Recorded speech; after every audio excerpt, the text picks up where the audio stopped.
बेटा आज का अपना टॉपिक है, न्यू टॉपिक, ऑप्टिकल रिजोल्यूशन।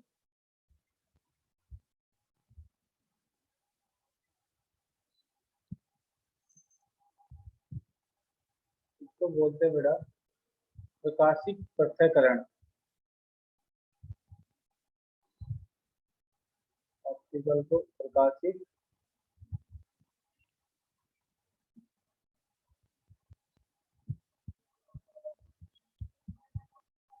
पृथक्करण।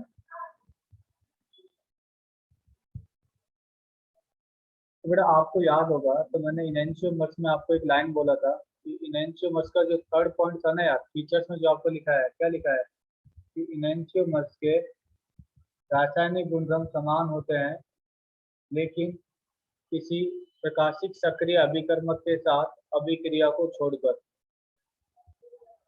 तो आपका जो ऑप्टिकल रिजोल्यूशन है, ये बेटा क्या है, इनएंशियोमर्स को उनके मिश्रण से अलग अलग करने का एक विधि है।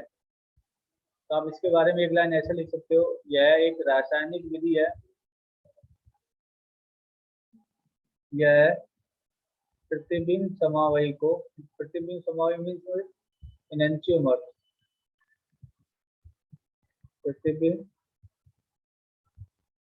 समावयवी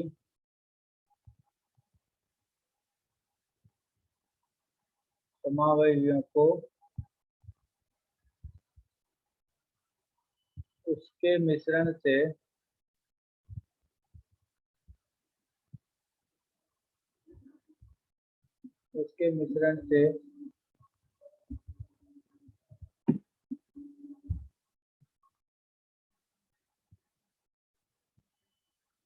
पृथक करने के लिए, उसके मिश्रण से पृथक करने के लिए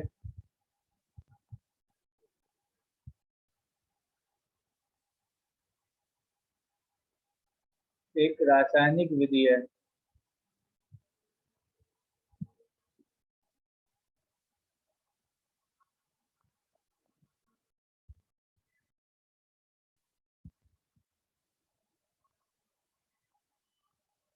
ठीक है, इसके अंदर करते क्या है बेटा, जैसे देखना, मैं आपको दो एग्जांपल लिख रहा हूँ। ये कार्बोक्सिलिक एसिड है, पीएच का मतलब बेटा बेंजीन फिनाइल, इधर गिवन है COOH। एक एग्जाम ये बेटा, दूसरा एग्जांपल मैं लिख रहा हूँ आपको,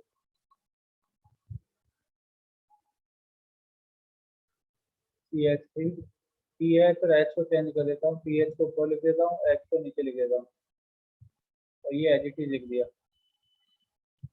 अब ये दो यौगिक है, दोनों के पास क्या एक एक क्रियल कार्बन परमाणु है, दोनों के पास ये वाला क्रियल कार्बन परमाणु बेटा, इसके पास ये क्रियल कार्बन परमाणु है, इसके पास ये क्रियल कार्बन परमाणु है, राइट। और किसी यौगिक के पास एक क्रियल कार्बन परमाणु होता है तो वह वाला क्या होता है, प्रकाशिक सक्रिय।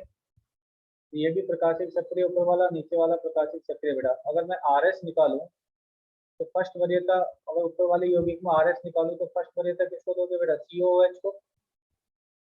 फर्स्ट वरीयता किसको दोगे, COOH को। इसको फर्स्ट वरीयता दोगे, सेकंड वरीयता किसको दोगे, इसको, फेनिल समूह को। थर्ड वरीयता किसको दोगे, CH3 को। फोर्थ किसको दोगे, H को। तो first second third clockwise vertical line, तो ये क्या होगा बेटा, R। अगर यार यहाँ पे R होगा तो नीचे वाला जो क्रियल कार्बन परमाणु है ना, उस पर क्या हो जाएगा बेटा, S। क्यों, क्योंकि मैंने इसमें एक विषम संख्या में अंतर परिवर्तन कर दिया, H PH को बदल दिया। अगर ऊपर R है तो बेटा नीचे क्या है, H।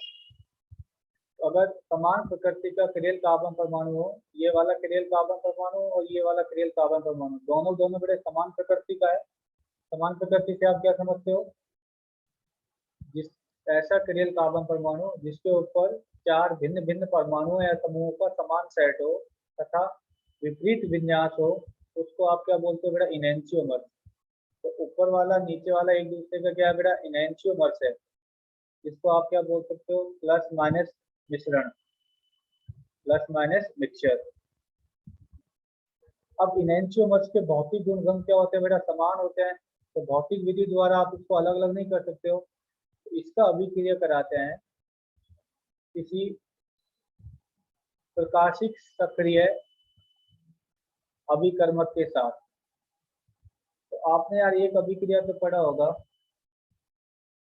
जब कार्बोक्सिलिक एसिड का अभिक्रिया कराते हैं अल्कोहल के साथ, उस अभिक्रिया को क्या बोलते हो, एस्टरीकरण।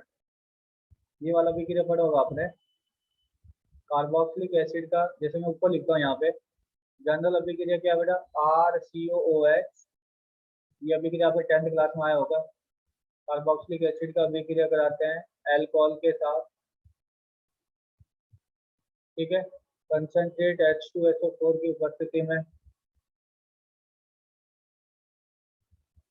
तो यहाँ पे क्या होता है बेटा, अल्कोहल से H, एसिड से क्या होता है OH, बाहर निकलता है, क्या बनता है RCOOR प्लस H2O, एस्टर बनता है। और इस अभिक्रिया को क्या बोलते हैं, एस्टरीकरण। तो जब आप इसकी अभिक्रिया कराओगे कंसंट्रेट H2SO4 के साथ और हीट करोगे, यहाँ भी क्या होगा बेटा, एस्टर बनेगा। अब यार यहाँ से देखना, ये वाला जो आपका अल्कोहल है, यहाँ पे बताओ कि क्या कॉन्फ़िगरेशन होगा, कौन बताएगा, R या S। फर्स्ट वजह तक इसको दोगे OH को, सेकंड वजह तक इसको दोगे CH3 को, और थर्ड वजह तक इसको दोगे बेटा D को। क्या कॉन्फ़िगरेशन हो जाएगा यार यहाँ पर, R सर, R कॉन्फ़िगरेशन हो जाएगा। Yes sir. तो अगर बेटा इसको R माना है, तो ऐसे डिफरेंस करने के लिए मैं इसको R डैश लिख देता हूँ, राइट। तो यहाँ पे क्या होगा, Yes, sir. R डैश, ठीक है बेटा। अब ये आपका जो R है ना यार, ये आपका क्या है बेटा, प्योर है। प्योर मीन्स 100% आपका पास R कॉन्फ़िगरेशन है, जिसको मैंने आंसर करने के लिए क्या मान लिया, R डैश। ये आपका प्योर ऑप्टिकली एक्टिव है, शुद्ध ऑप्टिकल एक्टिव मीन्स 100% यहाँ पे क्या है, R ही है सर। R ही है। और यहाँ पे इन दोनों का क्या बेटा, मिश्रण है। तो यार अल्कोहल से क्या बाहर निकलता है, H, ऊपर देखो, अल्कोहल से क्या बाहर निकलता है H, एसिड से क्या बाहर निकलता है OH। एक कंडीशन तो क्या है, यहाँ से OH, यहाँ से H, ऐसे एक H2 बाहर निकल जाए, तब तो बेटा आपका क्या बन जाएगा, ऐसा एक यौगिक बन जाएगा CH3H CH CO O H D CH3। एक तो ये बन जाएगा बेटा। दूसरा कंडीशन क्या है यार, दूसरा संभावना क्या पॉसिबल है बेटा, अगर यार यहाँ से H निकले और इस एसिड का OH निकल जाए, ऐसा भी तो संभव है। यस। तब बेटा दूसरा कंपाउंड आपका ये बन जाएगा।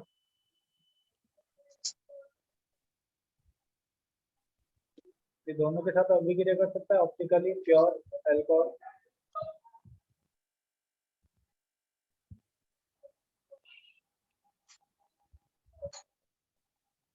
ये बन जाएगा बेटा। अब आप एक चीज देखोगे बेटा, अगर मान लो मैं यहाँ पर कॉन्फ़िगरेशन लिखूं, तो यहाँ पे क्या था बेटा R, जो यहाँ पे R था वो यहाँ पे R आएगा, और यहाँ पे क्या था बेटा R डैश। नीचे वाले इस वाले क्रियल कार्बन परमाणु पे क्या है S, यहाँ पे क्या है R R डैश डैश। अरे बात समझ में। अब आपके Yes, पास sir. यार दो यौगिक हो, अब एक क्रियल कार्बन परमाणु पर तो कॉन्फ़िगरेशन चेंज हो रहा है, इसके ऊपर तो ऊपर नीचे देखो, R से क्या हो गया S, यहाँ पे R डैश से क्या है R डैश। तो अगर यौगिक के पास दो क्रियल कार्बन परमाणु हो, एक पर विन्यास समान हो, दूसरे पे विपरीत हो जाए, तो उसको आप क्या बोलोगे, डायस्टीरियोमर। ऐसे बताया Yes, ना, sir. विपरीत हाँ हाँ। समभाव है ये। तो जी यार सर। ये दोनों एक दूसरे के क्या होंगे, डायस्टीरियोमर्स होंगे। अगर यौगिक के पास दो क्रियल कार्बन परमाणु हो, एक पर विन्यास समान हो तथा दूसरे पे विपरीत हो जाए, तो एक दूसरे के क्या कहलाएंगे, डायस्टीरियोमर। डाइस्टीरियम। अब बेटा नेक्स्ट पेज में मैं इसको लिखता हूँ ऐसे, एक तो मेरे पास ये बन गया R डैश पहले वाले के पास, प्लस S R डैश, यही बना बेटा। पहले वाले यौगिक में कॉन्फ़िगरेशन R डैश है, इसमें S R डैश है। अब ये आपके क्या है बेटा, डायस्टीरियोमर्स है। लेकिन आप जानते हो डायस्टीरियोमर्स का तो भौतिक गुणधर्म क्या होता है, भिन्न भिन्न या समान? विभिन्न समवायी के भौतिक गुणधर्म क्या होते हैं यार?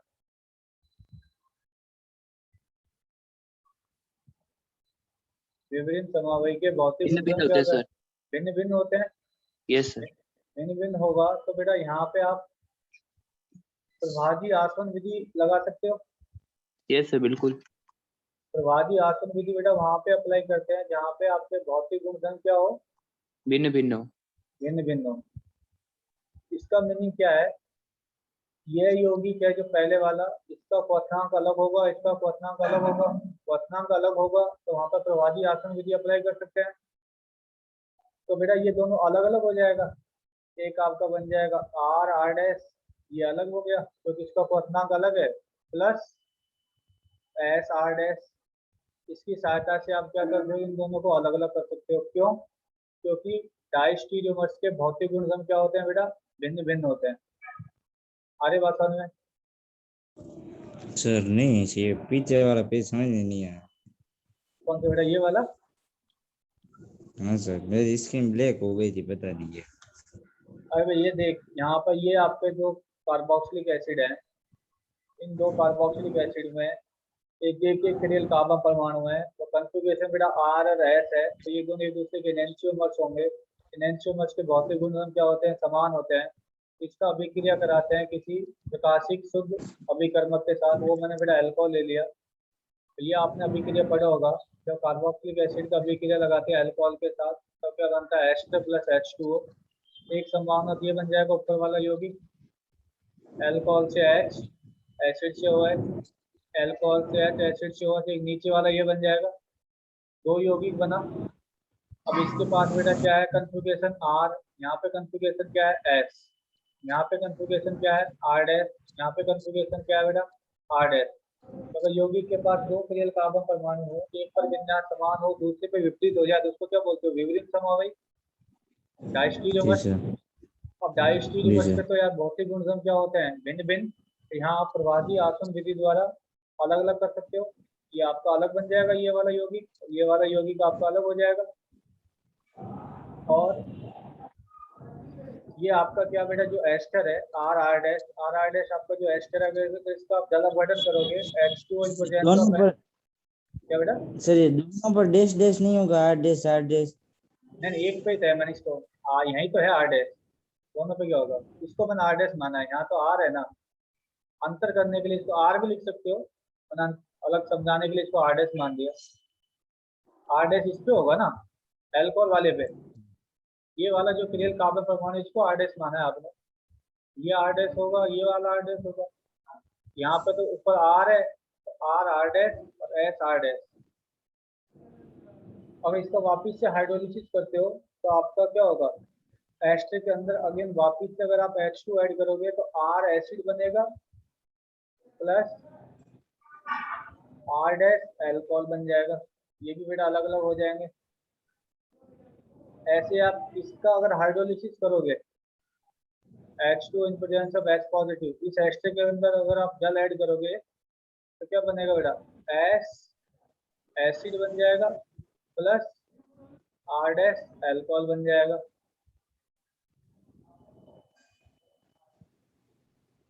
ये कहानी बेटा। तो ये एक रासायनिक विधि है जिसकी सहायता से आप इनएंशियोमर्स को, आपका टास्क क्या था बेटा, इनएंशियोमर्स को अलग अलग करना। आपके ये जो इनएंशियोमर्स थे, ये दोनों आपके क्या इनएंशियोमर्स हैं, आपको इन दोनों को अलग अलग करना था। तो आप इसका अभिक्रिया कराओगे किसी ऑप्टिकली प्योर मीन्स प्रकाशिक शुद्ध अल्कोहल के साथ। ये प्रकाशिक शुद्ध क्यों बोल रहा हूँ बेटा, या तो 100% R होना चाहिए या 100% S होना चाहिए। अगर मान लो यही मिश्रण हो जाएगा तो ये एक दूसरे के क्या हो जाएंगे, इनएंशियोमर्स हो जाएंगे। ठीक है बेटा। तो पहले क्या बनेगा, एस्टर बनेगा।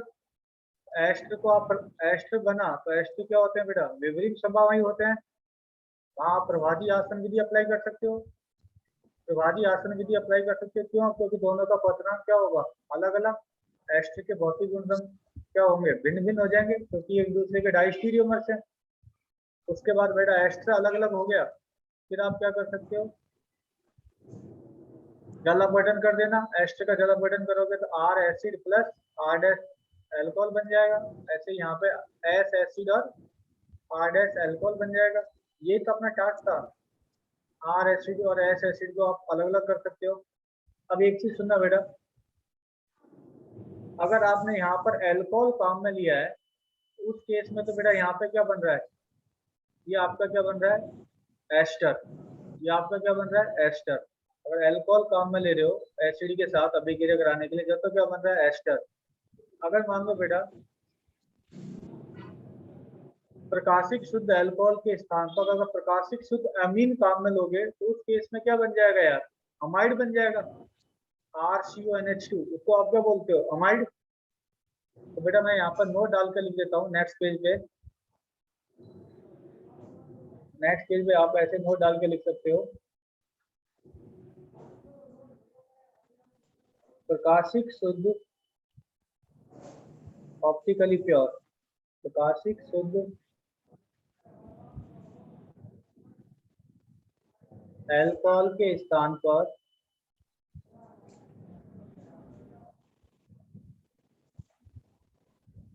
प्रकाशिक शुद्ध अल्कोहल के स्थान पर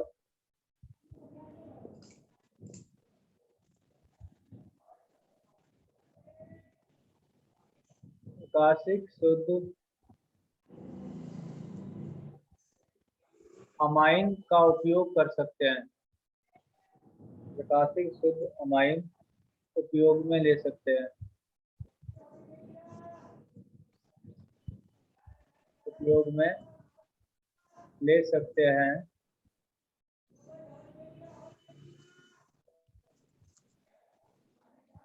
तो जब अल्कोहल उपयोग में ले रहे थे ना बेटा, जब तो आपका क्या बन रहा था, एस्टर। तो अगर आप अमीन उपयोग में लोगे तो उस केस में क्या बनेगा बेटा, अमाइड। तथा अगर आप अमीन काम में लोगे तो तथा उस स्थिति में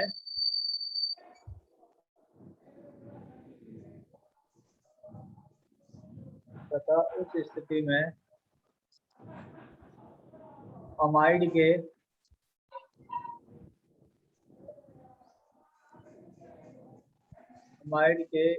विपरीत समावयी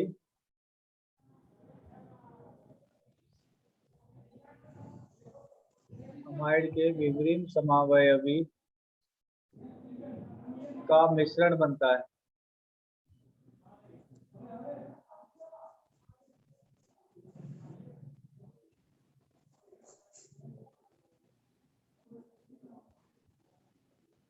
ठीक है बेटा, इस केस में आप अमाइड काम में ले सकते हो और इस केस में आपका क्या होगा,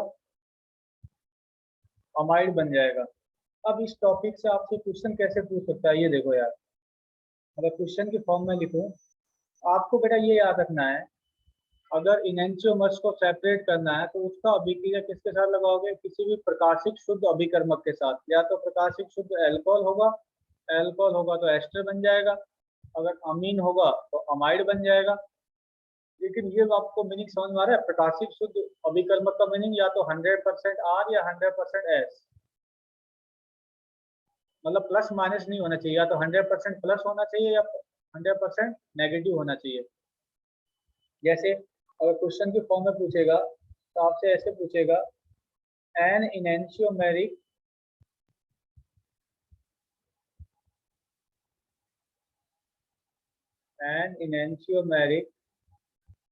mixture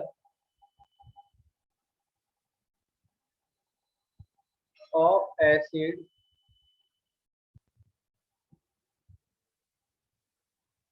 can be dissolved by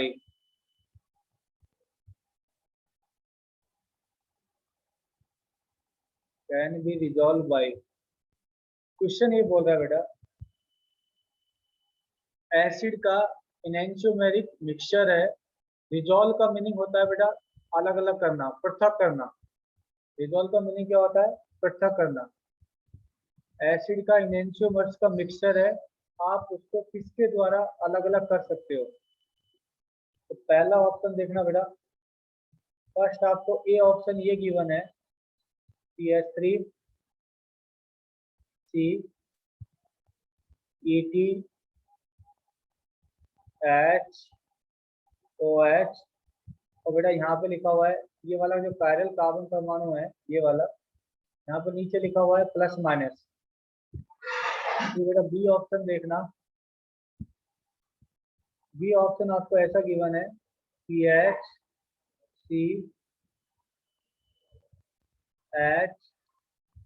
CH3 OH। यहाँ पे बेटा नीचे लिखा हुआ है नेगेटिव प्योर मीन्स शुद्ध है, 100% L है। उसके बाद सी ऑप्शन लिखा हुआ है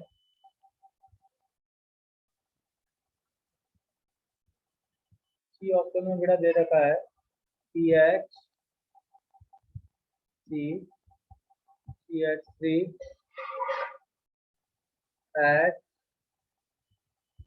NH2।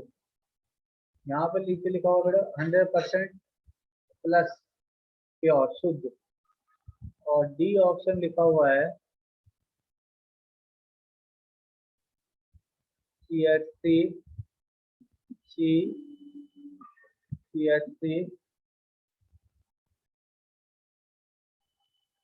H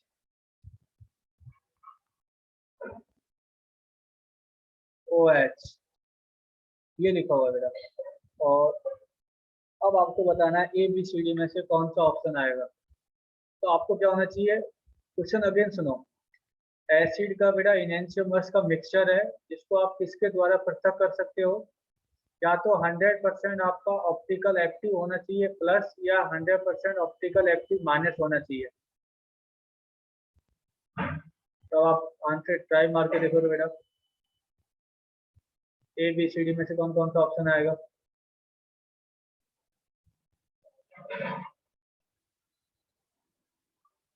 सर बी और सी। क्या बी और सी, और बाकी के बेटे सबको समझ में आ रहा है बी और सी क्यों बोल रहे हैं?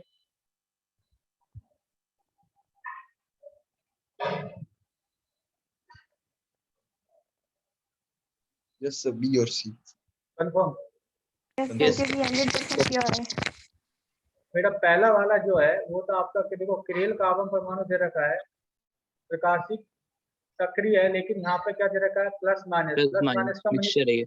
ये तो खुद ही आपका एक इनएंशियोमर्स है, ठीक है। दूसरा वाला दे रखा है बेटा किरेल कार्बन परमाणु दे रखा है, तो ये आपको क्या 100% क्या दे रखा है नेगेटिव आइसोमर प्योर। एक तो आप ये वाला टिक मार सकते हो। यहाँ पे बेटा जो OH होगा यहाँ पर तो आपका क्या बनेगा, एस्टर बनेगा। और अगर यहाँ पे बेटा NH2 होगा तो उस केस में क्या होगा, मैंने ऊपर लिखा है ना Amide. प्रकाश, अमाइड बन जाएगा। और ये भी बेटा Yes. प्योर है। क्या डी ऑप्शन आ सकता है क्या, डी वाला नहीं कंपाउंड सर। प्रकाशिक सक्रिय है सक्रिय है? असक्रिय है सर। असक्रिय क्यों बेटा? 2 CH3 है सर। क्योंकि इसके सेम पास क्या ग्रुप आ है गया।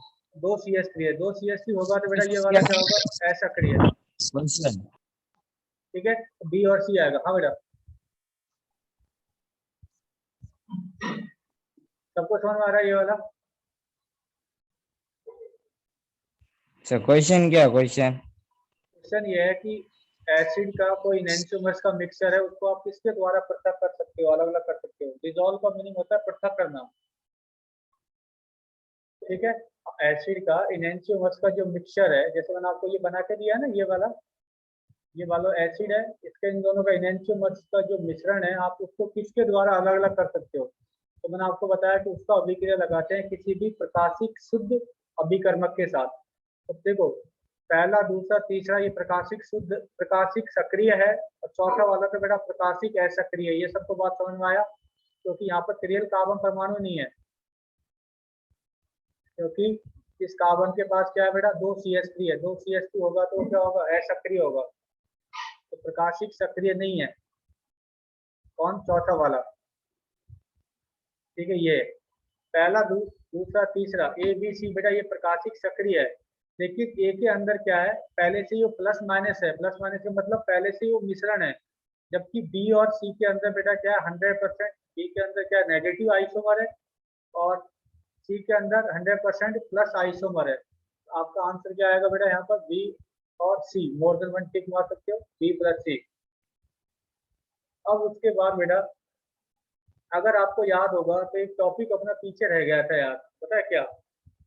3 डिग्री अमीन जो मैंने आपको एक नोट डाल के लिखाया था, अगर किसी यौगिक के पास एक किरेल केंद्र होता है तो वह वाला प्रकाशिक सक्रिय होता है 3 डिग्री अमीन को छोड़कर। 3 डिग्री अमीन के पास किरेल केंद्र होता है फिर भी प्रकाशिक असक्रिय हो जाता है, क्यों? तो उसका बेटा रीजन बताता हूँ। नेक्स्ट टॉपिक है बेटा अपना 3 degree amine.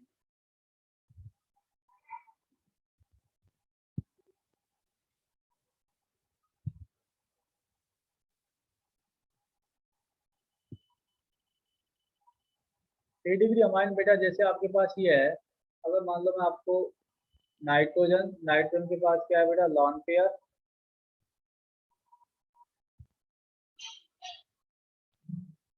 R1 R2 R3।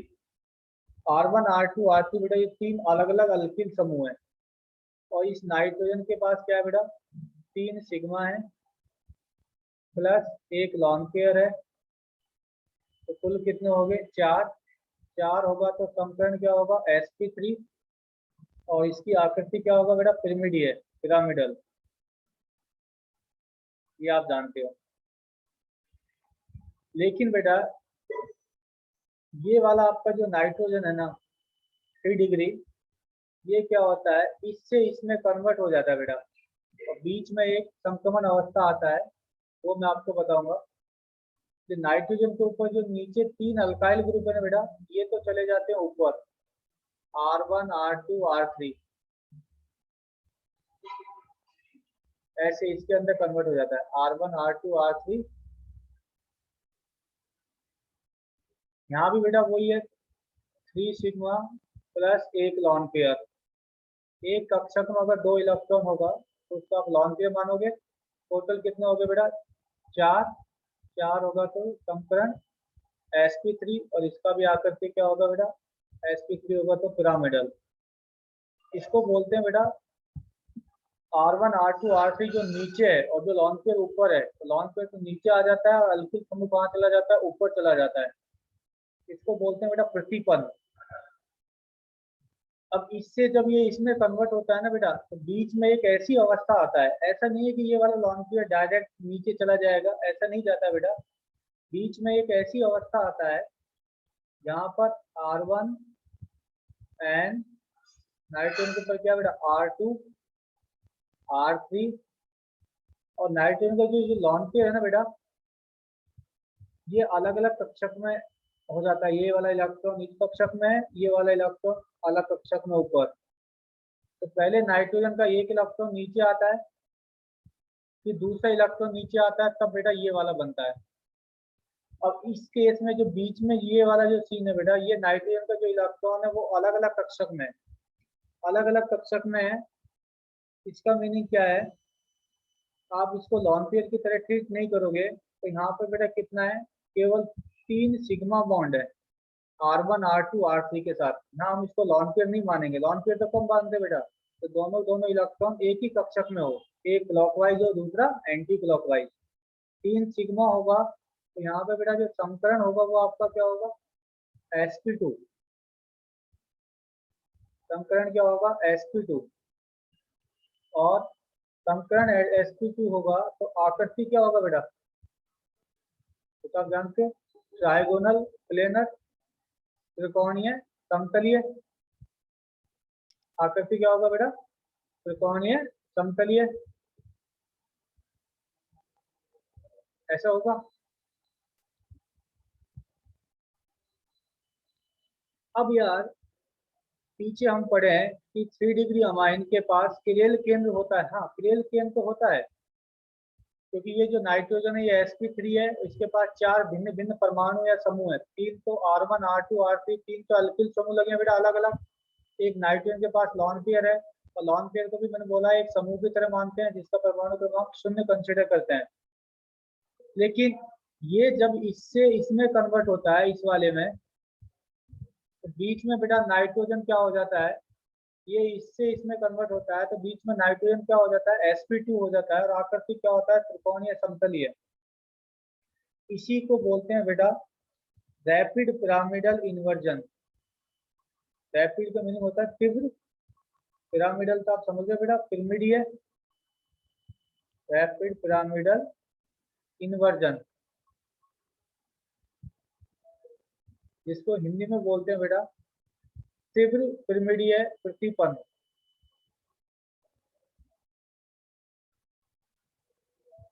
तीव्र पिरामिडीय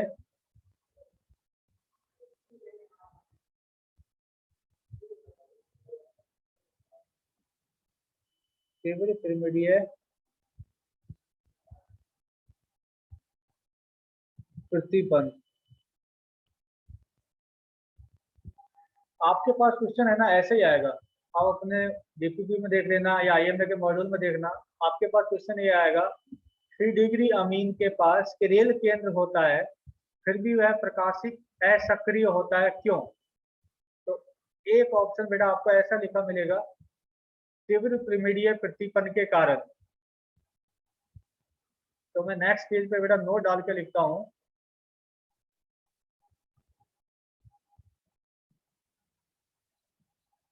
तीव्र पिरामिडीय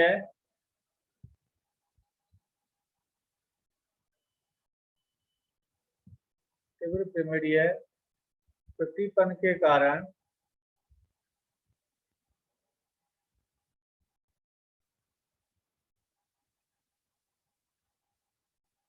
तीव्र पिरामिडीय प्रतिपन्न के कारण 3 डिग्री अमीन 3 डिग्री अमीन हमेशा रेसेमिक मिक्सचर के रूप में रहता है, रेसेमिक मिश्रण, रेसेमिक मिश्रण के रूप में रहता है।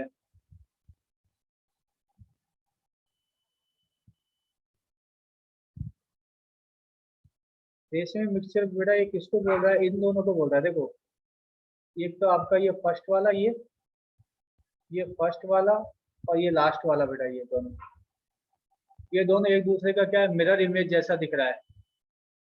अगर इन दोनों के बीच में आप कोई भी एक प्लेन मिरर रखोगे तो जो लॉन के ऊपर था वो कहाँ चला गया? नीचे, और जो अल्किल समूह बेटा नीचे था वो कहाँ चला गया? आपका ऊपर। तो ये दोनों एक दूसरे के क्या है, रेशमिक मिक्सचर के रूप में रहते हैं। रेशमिक मिक्सचर आप जानते हो क्या होता है, डी तथा एल की समान मात्रा के मिश्रण को आप क्या बोलते हो? Racemic mixture. और रेशमिक मिक्सचर क्या होता है बेटा? बाह्य संकुचन के कारण क्या होता है? बाह्य प्रतिकार के कारण क्या होता है? Optical inactive. यही मैंने लिखा है कि तीव्र पिरामिडीय प्रतिपन्न के कारण 3 डिग्री अमीन हमेशा रेशमिक मिश्रण के रूप में रहता है, इसलिए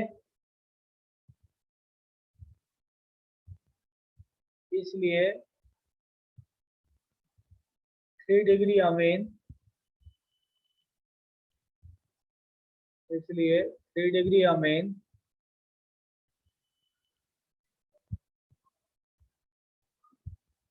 प्रकाशिक असक्रिय होता है।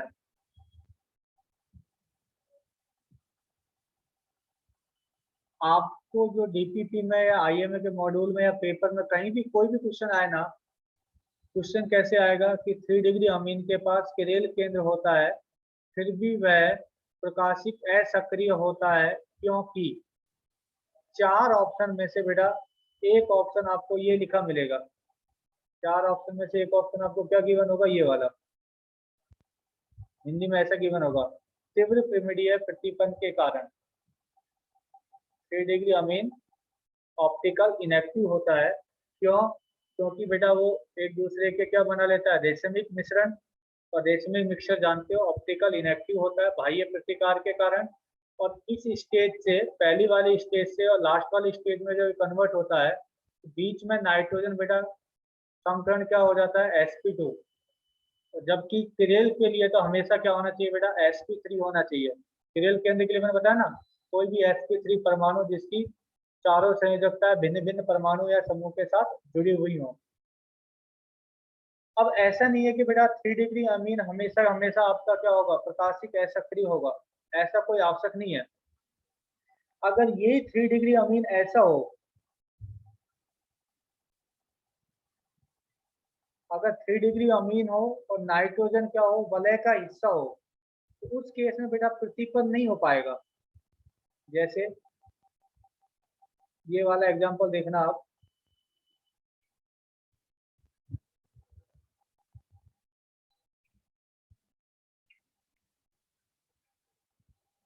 यहाँ पे बेटा नाइट्रोजन हो,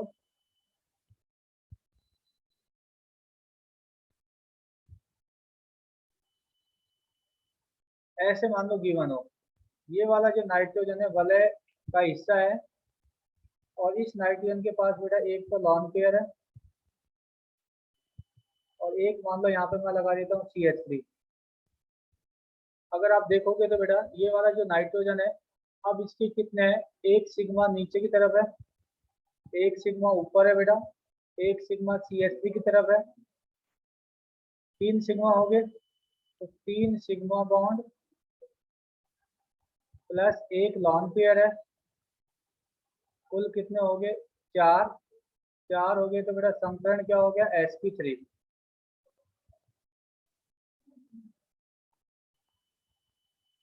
अब ये वाला जो है ना बेटा, अब ये वाला नाइट्रोजन क्या है, वलय का हिस्सा हो गया। अब इस केस में जो यहाँ पे प्रतिपन्न हो रहा था ना, कि अल्किल समूह जो R1 R2 R3 ये बेटा ओपन चेन था, अलग अलग थे, ये नीचे से कहाँ जा रहा था, ऊपर जा रहा था। अब लेकिन यार ये आपका क्या है, वलय का हिस्सा हो गया। अब आप इसको नीचे से ऊपर लेके जाओगे तो आपका क्या होगा बेटा, वलय ब्रेक हो जाएगा। ठीक है, तो आपको क्या याद रखना है, 3 डिग्री अमीन हो और नाइट्रोजन वलय का हिस्सा हो, तब बेटा वो क्या होता है, ऑप्टिकल एक्टिव होता है। ये वाला यौगिक आपका क्या होगा, optical active.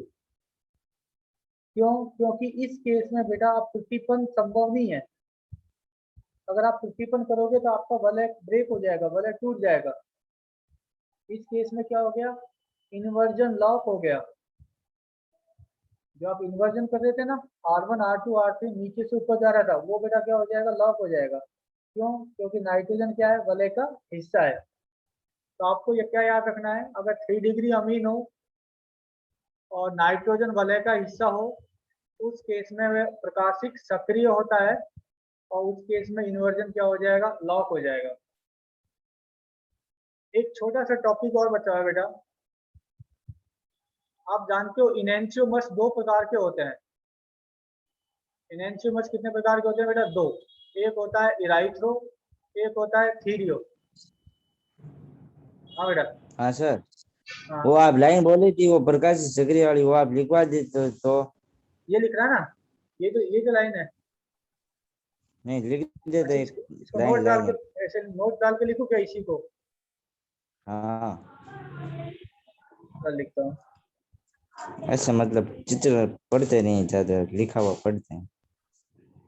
3 degree amine, 3 degree amine हो तथा नाइट्रोजन एटम वलय का हिस्सा हो, वलय का पार्ट हो,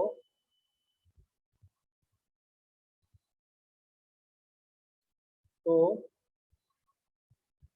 प्रकाशिक सक्रिय होता है।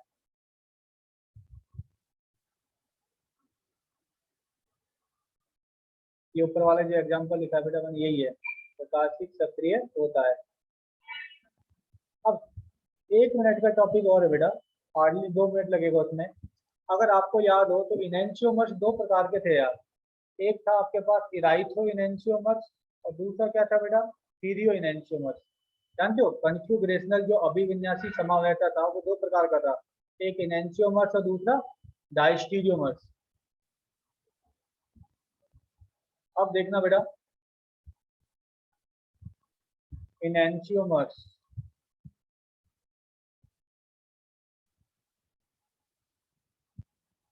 इनएंशियोमर्स को बोलते हैं यार प्रतिबिंब समावयव।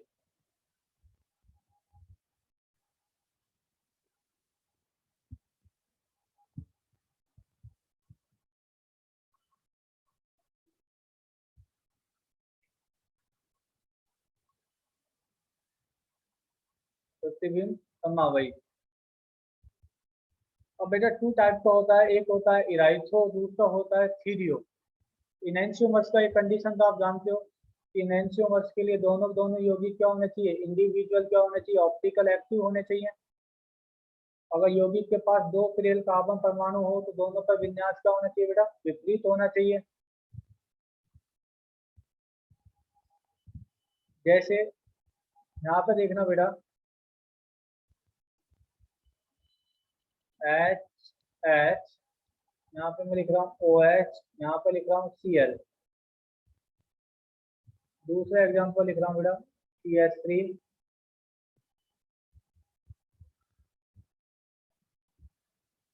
सॉरी ऊपर लिख रहा हूँ COH,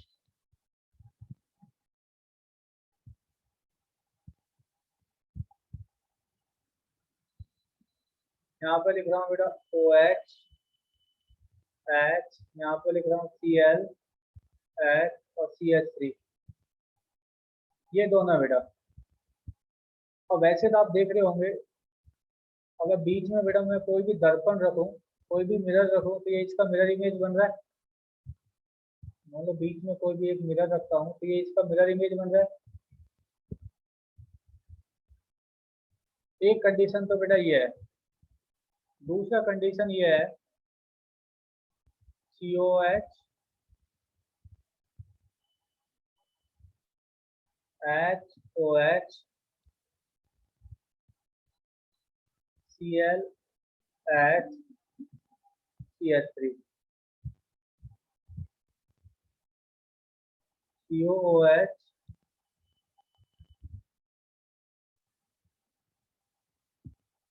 OH H HCl CH3। यहाँ भी बेटा एक मिरर रखता हूँ तो ये दोनों भी एक दूसरे के क्या होगा, प्रतिबिंब होगा। अब सबसे पहले बेटा RS असाइन करो। इस वाले यौगिक के, पहला वाला जो यौगिक है इसके पास 2 क्रियल कार्बन परमाणु है और दोनों बेटा ये वाला जो समान प्रकृति का क्रियल कार्बन परमाणु नहीं है। ऊपर वाले क्रियल कार्बन परमाणु पर अलग अलग परमाणु समूह लगा हुआ है, नीचे वाले पे बेटा अलग अलग लगा हुआ है, तो दोनों समान नहीं है।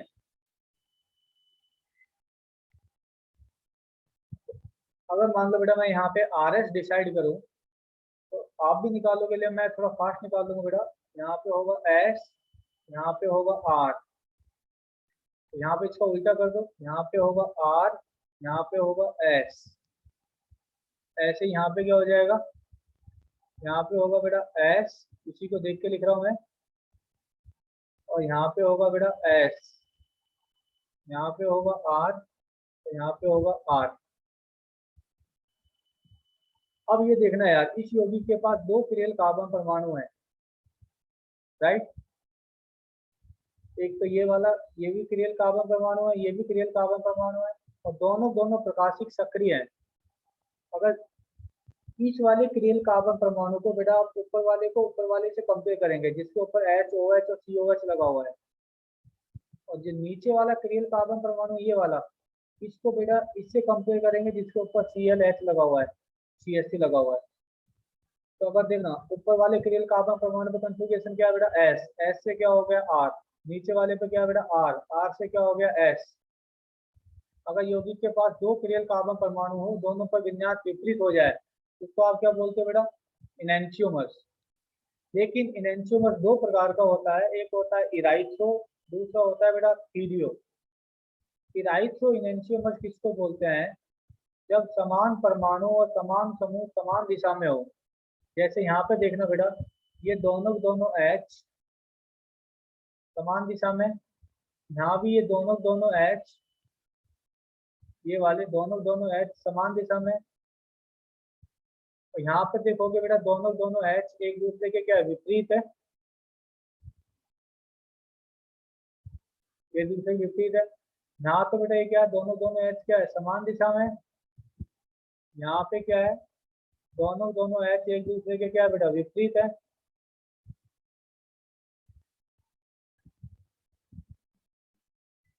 एक दूसरे के विपरीत है। तो अगर समान परमाणु समान दिशा में होगा, मैं यहाँ पर लिख लेता हूँ, समान परमाणु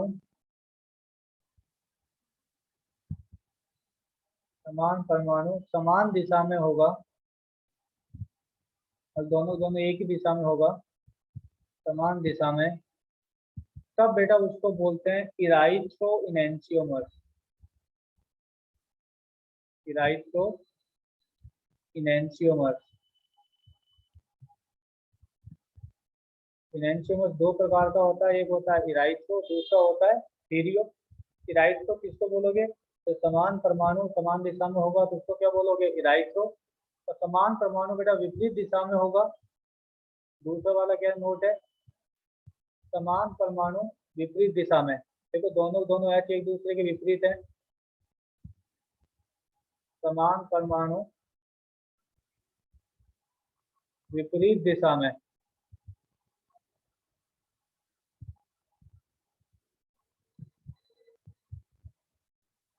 तब बेटा इसको बोलते हैं थीरियो इनैंशियोमर्स।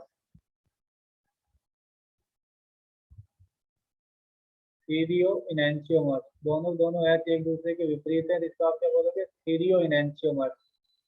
तो ये बेटा आपका कन्फिगरेशनल जो आइसोमर्स था अभिविन्यासी वाला, वो पूरा कंप्लीट हो गया है। नेक्स्ट क्लास में अपन पढ़ेंगे कन्फॉर्मेशनल आइसोमर्स मेरिज्म। और आपके जो टेस्ट में आएगा ना संडे का में, वो यहाँ तक ही आएगा यार।